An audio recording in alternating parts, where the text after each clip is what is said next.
الکساندر داویدوویچ هلرمان از شاهدان فاجعه نیروگاه اتمی چرنوبیل اکنون در 80 سالگی در کیف پایتخت اوکراین زندگی می کند. او کارش را در این نیروگاه اتمی از سال 1976 میلادی، یعنی زمانی که نخستین راکتور فعال شد، آغاز کرد. الکساندر یکی از نخستین کسانی است که شاهد انفجار واحد چهارم این نیروگاه بوده و پس از وقوع حادثه نیز تا 6 ماه در چرنوبیل میماند. او میگوید من خانه‌ای در پریپرات داشتم و همه چیز را به وضوح دیدم. من به ایستگاه رفتم و به سمت واحد چهارم حرکت کردم.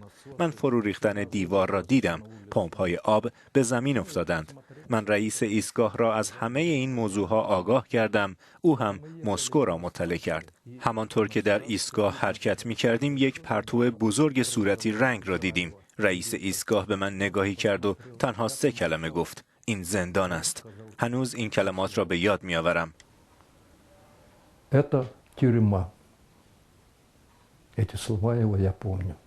پریپرات که خانه الکساندر در آن واقع بود، اکنون به شهرک متروکه‌ای بدل شده. او درباره امکانات این نیروگاه و دلیل وقوع این حادثه که انجام آزمایش عنوان شده میگوید: آنها نباید این آزمایش را انجام میدادند. میدانم هیچ دستورالعملی برای کارکنان در نظر گرفته نشده بود که در چنین موارد فوری چه کاری باید انجام دهند. همزمان واحدهای دیگر نیروگاه اتمی این دستورالعمل را داشتند.